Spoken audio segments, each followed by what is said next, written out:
श्री परमात्मने नमः। श्रीमद्भगवद गीता द्वितीय अध्याय सांख्य योग। श्री हरि ओम मनमनाभो मद्भक्तो मध्यादि मामेव सत्यम ते प्रजाने प्रयोजने। संजय उवाच श्री हरि ओम तम तथा कृपया दिष्टम अश्रुपूर्णाकुलेक्षणं विसिदंतम इदं वाक्यम उवाच मधुसूदनः। संजय बोले, कहा कि हे राजन, वैसी कायरता से व्याप्त हुए उन अर्जुन के प्रति जो कि विषाद कर रहे हैं और आंसुओं के कारण जिनके नेत्रों की देखने की शक्ति अवरुद्ध हो रही है, भगवान मधुसूदन यह वचन बोले। श्री भगवान वाच, भगवान बोले, कहा हे अर्जुन, इस विषम अवसर पर तुम्हें यह कायरता कहाँ से प्राप्त हुई जिसका कि श्रेष्ठ पुरुष सेवन नहीं करते, जो स्वर्ग को देने वाली नहीं है और कीर्ति करने वाली भी नहीं है। हे प्रथानंदन अर्जुन, इस नपुंसकता को मत प्राप्त हो, क्योंकि तुम्हारे में यह उचित नहीं है। हे परंतप, हृदय की इस तुच्छ दुर्बलता का त्याग करके युद्ध के लिए खड़े हो जाओ। अर्जुन बोले, कहा हे मधुसूदन, मैं रणभूमि में भीष्म और द्रोण के साथ बाणों से कैसे युद्ध करूं, क्योंकि हे अर्जुन, ये दोनों ही पूजा के योग्य हैं। महान भाव गुरुजनों को न मारकर इस लोक में मैं भिक्षा का अन्न खाना भी श्रेष्ठ समझता हूँ, क्योंकि गुरुजनों को मारकर यहाँ रक्त से सने हुए तथा धन की कामना की मुख्यता वाले भोगों को ही तो भोगूंगा। हम यह भी नहीं जानते कि हम लोगों के लिए युद्ध करना और न करना, इन दोनों में से कौन सा अत्यंत श्रेष्ठ है, अथवा हम उन्हें जीतेंगे या वे हमें जीतेंगे। जिनको मारकर हम जीना भी नहीं चाहते, वे ही धृतराष्ट्र के संबंधी हमारे सामने युद्ध के लिए खड़े हुए हैं। कायरता रूप दोष से तिरस्कृत स्वभाव वाला और धर्म के विषय में मोहित अंतःकरण वाला मैं आपसे पूछता हूँ कि हे मधुसूदन, जो निश्चित कल्याण करने वाली बात हो वह बात मेरे लिए कहिए। मैं आपका शिष्य हूँ, आपके शरण हुए मुझे शिक्षा प्रदान कीजिए। कारण कि पृथ्वी पर धन धान समृद्ध और शत्रु रहित राज्य तथा स्वर्ग में देवताओं का आधिपत्य मिल जाए तो भी इंद्रियों को सुखाने वाला मेरा जो शोक है वह दूर हो जाए, ऐसा मैं नहीं समझता। ऐसा सुनकर के संजय बोले, कहा हे शत्रुतापन धृतराष्ट्र, ऐसा कहकर निद्रा को जीतने वाले अर्जुन, अंतर्यामी भगवान गोविंद से मैं युद्ध नहीं करूंगा, ऐसा साफ साफ कहकर चुप हो गए। हे भरतवंशोद्भव धृतराष्ट्र, दोनों सेनाओं के मध्य भाग में विषाद करते हुए उस अर्जुन के प्रति हंसते हुए से भगवान ऋषिकेश से आगे कहे जाने वाले वचन बोले। भगवान बोले, कहा हे परंतप, तुमने शोक न करने योग्य का शोक किया है और विद्वता की बातें कर रहे हो, पंडिताई की बातें कर रहे हो, परंतु जिनके प्राण चले गए हैं उनके लिए और जिनके प्राण नहीं गए हैं उनके लिए पंडित लोग शोक नहीं करते। किसी काल में मैं नहीं था और तू नहीं था तथा ये राजा लोग नहीं थे, यह बात भी नहीं है, और इसके बाद भविष्य में मैं तू और ये राजा लोग नहीं रहेंगे, हम सब नहीं रहेंगे, यह बात भी नहीं है। देहधारी के इस मनुष्य शरीर में जैसे बालकपन, जवानी और वृद्धावस्था होती है, वैसे ही दूसरे शरीरों की प्राप्ति होती है। उस विषय में धीर मनुष्य कभी मोहित नहीं होता। हे कुंती नंदन, इंद्रियों के विषय अर्थात जड़ पदार्थ तो अनुकूलता और प्रतिकूलता के द्वारा सुख और दुख देने वाले हैं तथा आने जाने वाले और अनित्य हैं। हे भरतवंशोद्भव अर्जुन, उनको तुम सहन करो। कारण कि हे पुरुषों में श्रेष्ठ अर्जुन, सुख दुख में सम रहने वाले जिस बुद्धिमान मनुष्य को ये मात्रा स्पर्श अर्थात पदार्थ विचलित नहीं करते या सुखी दुखी नहीं करते, वह अमर होने में समर्थ हो जाता है, अर्थात वह अमर हो जाता है। असत का तो भाव विद्यमान नहीं है, अर्थात असत की सत्ता विद्यमान नहीं है और सत का भाव विद्यमान नहीं है। तत्वदर्शी महापुरुषों ने इन दोनों का ही तत्व देखा है, अर्थात सत्य रूप से अनुभव किया है। अविनाशी तो उसको जान जिससे संपूर्ण संसार व्याप्त है, इस अविनाशी का विनाश कोई भी नहीं कर सकता। अविनाशी, जानने में न आने वाले और नित्य रहने वाले इस शरीर के ये देह अंत वाले कहे गए हैं। इसलिए हे अर्जुन, तुम युद्ध करो। जो मनुष्य इस अविनाशी शरीर को मारने वाला मानता है और जो मनुष्य इसको मरा मानता है, वे दोनों ही इसको नहीं जानते, क्योंकि यह न मारता है और न मारा जाता है। यह शरीरी अर्थात यह आत्मा न कभी जन्मता है और न मरता है, तथा यह उत्पन्न होकर फिर होने वाला नहीं है। यह जन्म रहित है, नित्य निरंतर रहने वाला है, शाश्वत और अनादि है। शरीर के मारे जाने पर भी यह आत्मा नहीं मारा जाता। हे पृथानंदन, जो मनुष्य इस आत्मा को अविनाशी, नित्य, जन्म रहित और अभेद जानता है, वह कैसे किसको मारे और कैसे किसको मरवाए। मनुष्य जैसे पुराने कपड़ों को छोड़कर दूसरे नए कपड़े धारण कर लेता है, ऐसे ही देही अर्थात आत्मा पुराने शरीरों को छोड़कर दूसरे नए शरीरों में चला जाता है। शस्त्र इस आत्मा को काट नहीं सकते, अग्नि इसको जला नहीं सकते, जल इसको गीला नहीं कर सकता और वायु इसको सुखा नहीं सकते। यह आत्मा काटा नहीं जा सकता, यह जलाया नहीं जा सकता, यह गीला नहीं किया जा सकता और यह सुखाया भी नहीं जा सकता, कारण कि यह नित्य रहने वाला, सब में भरपूर, अचल स्थिर स्वभाव वाला और अनादि है। यह आत्मा प्रत्यक्ष नहीं देखता, यह चिंतन का विषय नहीं है और यह निर्विकार कहा जाता है। अतः इस आत्मा को ऐसा जानकर शोक नहीं करना चाहिए। हे महाबाहो, हे निष्पाप अर्जुन, अगर तुम इस आत्मा को नित्य पैदा होने वाला अथवा नित्य मरने वाला भी मानो तो इस दृष्टि से भी तुम्हें इस प्रकार शोक नहीं करना चाहिए, क्योंकि पैदा हुए की जरूर मृत्यु होगी और मरे हुए का जरूर जन्म होगा। अतः जन्म मरण रूप परिवर्तन के प्रवाह का निवारण नहीं हो सकता। अतः इस विषय में तुम्हें कभी भी शोक नहीं करना चाहिए। हे भारत, सभी प्राणी जन्म से पहले अप्रगट थे और मरने के बाद अप्रगट हो जाएंगे, केवल बीच में ही प्रगट देखते हैं। अतः इसमें शोक करने की बात ही क्या है। कोई इस आत्मा को आश्चर्य की तरह देखता है अर्थात अनुभव करता है, और वैसे ही दूसरा कोई इसका आश्चर्य की तरह वर्णन करता है, तथा अन्य कोई इसको आश्चर्य की तरह सुनता है और इसको सुनकर भी कोई नहीं जानता, अर्थात यह दुर्विज्ञ है। हे भगवंशोद्भव अर्जुन, सबके देह में यह देही नित्य ही अबद्ध है, इसलिए संपूर्ण प्राणियों के लिए अर्थात किसी भी प्राणियों के लिए तुम्हें शोक नहीं करना चाहिए और अपने छात्र धर्म को देखकर भी तुम्हें विकंपित नहीं होना चाहिए, अर्थात कर्तव्य कर्म से कभी विचलित नहीं होना चाहिए, क्योंकि धर्म युद्ध से बढ़कर क्षत्रियों के लिए दूसरा कोई कल्याणकारक कर्म नहीं है। अपने आप प्राप्त हुआ यह युद्ध खुला हुआ स्वर्ग का दरवाजा है। हे पृथानंदन, वे क्षत्रिय बड़े ही सुखी हैं, अर्थात बड़े ही भाग्यशाली हैं, जिनको ऐसा धर्म युद्ध प्राप्त होता है, धर्ममय युद्ध प्राप्त होता है। अब अगर तो यह धर्म युद्ध नहीं करेगा तो अपने धर्म और कीर्ति का त्याग करके पाप को प्राप्त हो जाएगा और सभी प्राणी भी तेरी सदा रहने वाली अपकीर्ति का कथन करेंगे अर्थात निंदा करेंगे। वह अपकीर्ति सम्मानित मनुष्यों के लिए मृत्यु से भी बढ़कर दुखदायी होती है, तथा महारथी लोग तुझे भय के कारण युद्ध से हटा हुआ मानेंगे। जिनकी धारणा में तू बहुमान्य हो चुका है, उनकी दृष्टि में तू अत्यंत लघुता को प्राप्त हो जाएगा। तेरे शत्रु लोग तेरी सामर्थ्य की निंदा करते हुए बहुत से न कहने योग्य वचन भी कहेंगे, उससे बढ़कर और दुख की बात ही क्या हो सकती है।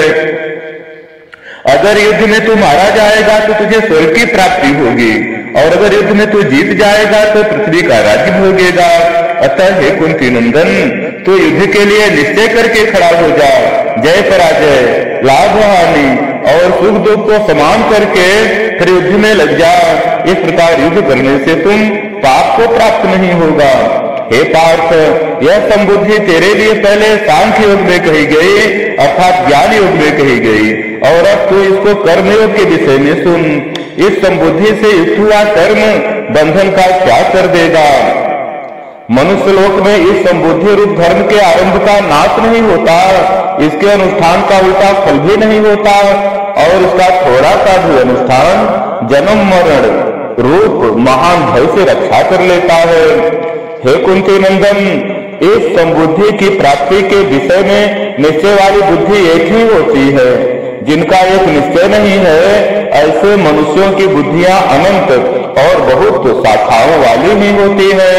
हे पृथानंदन, जो कामनाओं में तन्मय हो रहे हैं, स्वर्ग को ही श्रेष्ठ मानने वाले हैं, वेदों में कहे हुए सकाम कर्मों में प्रीति रखने वाले हैं, भोगों के सिवाय और कुछ है ही नहीं ऐसा कहने वाले हैं, वे अविवेकी मनुष्य इस प्रकार की जिस पुष्पित दिखाऊ शोभायुक्त बाड़ी को कहा करते हैं, जो कि जन्म रूपी कर्म फल को देने वाली है तथा भोग और ऐश्वर्य की प्राप्ति के लिए बहुत सी क्रियाओं का वर्णन करने वाली है, उस पुष्पित बाड़ी से जिसका अंतःकरण हर लिया गया है, अर्थात भोगों की तरफ खिंच गया है, और जो भोग तथा ऐश्वर्य में अत्यंत आसक्त हो रहे हैं, उन मनुष्यों की परमात्मा में एक निश्चय वाली बुद्धि नहीं होती।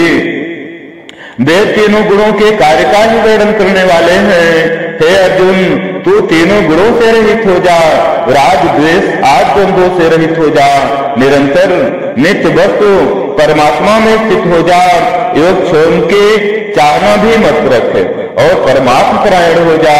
सब तरफ से परिपूर्ण महान जलाशय के प्राप्त होने पर छोटे गड्ढों में भरे जल में मनुष्य का जितना प्रयोजन रहता है, अर्थात कुछ भी प्रयोजन नहीं रहता।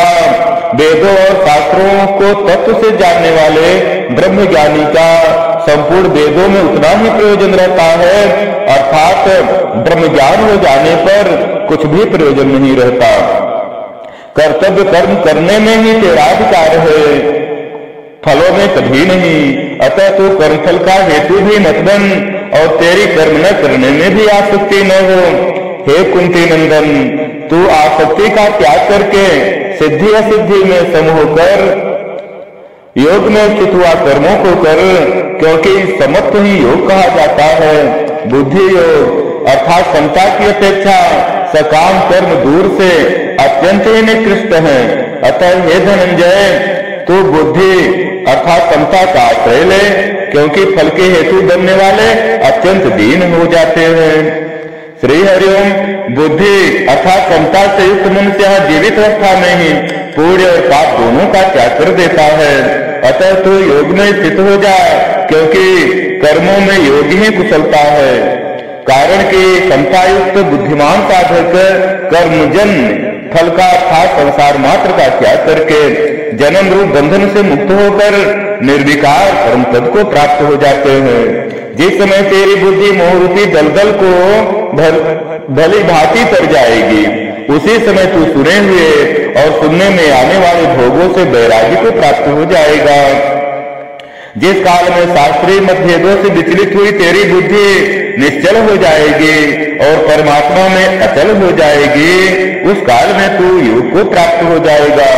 हे अर्जुन, हे केशव, अर्जुन बोले, अर्जुन कहा कि हे नारायण, हे केशव, परमात्मा में स्थित स्थिर बुद्धि वाले मनुष्य के क्या लक्षण है, और वह स्थिर बुद्धि वाला मनुष्य कैसे बोलता है, कैसे बैठता है और कैसे चलता है, अर्थात इस संसार में वह स्थिर बुद्धि वाला मनुष्य कैसे व्यवहार करता है। ऐसा सुनकर भगवान बोले, कहा हे पृथानंदन, जिस काल में साधक मन में आई हुई संपूर्ण कामनाओं का भली भांति त्याग कर देता है और अपने आप से अपने आप में ही संतुष्ट रहता है, उस काल में वह स्थिर बुद्धि कहा जाता है। दुखों की प्राप्ति होने पर जिसके मन में उद्वेग नहीं होता और सुखों की प्राप्ति होने पर जिसके मन में स्पृहा नहीं होती तथा जो राग भय और क्रोध से सर्वथा रहित हो गया है, वह मननशील मनुष्य स्थिर बुद्धि कहा जाता है। सब जगह आसक्ति रहित हुआ जो मनुष्य उस शुभ अशुभ को प्राप्त करके न तो प्रसन्न होता है और न द्वेष करता है, उसकी बुद्धि स्थिर कही जाती है। जिस तरह कछुआ अपने अंगों को सबोर से समेट लेता है, ऐसे ही जिस काल में यह कर्मयोगी इंद्रियों के विषयों से, इंद्रियों की सब प्रकार से, इंद्रियों के विषयों से इंद्रियों को सब प्रकार से हटा लेता है, तब उसकी बुद्धि स्थिर हो जाती है। निराहारी मनुष्य के भी विषय तो निवृत्त हो जाते हैं, पर रस निवृत्त नहीं होता, अर्थात जो इंद्रियों को विषयों से हटा लेते हैं तो उनके विषय तो निवृत्त हो जाते हैं, पर निवृत्ति नहीं होती। परंतु परमात्मा का अनुभव होने से, परमात्मा तत्व का रसपान करने से इस स्थित प्रज्ञ मनुष्य का रस भी निवृत्त हो जाता है, अर्थात उसके संसार में रस बुद्धि नहीं रहती। कारण की है कुंती नंदन, रस बुद्धि रहने से यत्न करते हुए विद्वान मनुष्य की भी प्रमथनशील इंद्रियां उसके मन को बलपूर्वक कर लेती हैं। कर्मयोगी साधक उन संपूर्ण इंद्रियों को बस में करके मेरे परायण होकर बैठे, अर्थात परमात्मा परायण होकर बैठे, क्योंकि जिसकी इंद्रियां बस में है उसकी बुद्धि स्थिर है। कर्मों विषयों का चिंतन करने वाले मनुष्य के उन विषयों में आसक्ति पैदा हो जाती है, आसक्ति से कामना पैदा होती है, कामना में बाधा लगने पर क्रोध पैदा होता है, क्रोध होने पर सम्मोह हो जाता है, अर्थात मूढ़ भाव हो जाता है, सम्मोह से स्मृति भ्रष्ट हो जाती है, स्मृति भ्रष्ट होने पर बुद्धि का, विवेक का नाश हो जाता है, बुद्धि का नाश होने पर मनुष्य का पतन हो जाता है। परंतु बसीभूत अंतःकरण वाला कर्मयोगी साधक राग से रहित अपने बस में की हुई इंद्रियों के द्वारा विषयों का चिंतन करता हुआ अंतःकरण की निर्मलता को प्राप्त हो जाता है, और अंतःकरण की निर्मलता प्राप्त होने पर साधक के संपूर्ण दुखों का नाश हो जाता है, सभी दुख मिट जाते हैं, और ऐसे शुद्ध चित्त वाले साधक की बुद्धि निसंदेह बहुत जल्दी परम तत्व परमात्मा में स्थिर हो जाती है। जिसके मन इंद्रियां संयमित नहीं है, ऐसे मनुष्य की व्यवसायत्मिका बुद्धि नहीं होती, और व्यवसायत्मिका बुद्धि न होने से उस अयुक्त मनुष्य में निष्काम भाव अर्थात कर्तव्य परायणता का भाव नहीं होता। निष्काम भाव न होने से उसको शांति नहीं मिलती, फिर शांति रहित मनुष्य को सुख कैसे मिल सकता है। अविनाशी श्री सीताराम। अशांति का मूल कारण कामना है। जब तक मनुष्य के शरीर भीतर किसी प्रकार की कामना है तब तक उसे शांति नहीं मिल सकती। कामना युक्त चित्त सदा शांत ही रहता है, कारण कि अपने अपने विषयों में विचरते हुए इंद्रियों में से एक ही इंद्रिय जिस मन को अपना अनुगामी बना लेती है, वह अकेला मन जल में नौका को वायु की तरह उसकी बुद्धि को हर ले जाता है। इसलिए हे महाबाहो, जिस मनुष्य की इंद्रियां इंद्रियों के विषयों से सर्वथा बस में की हुई हैं, उसी की बुद्धि स्थिर है।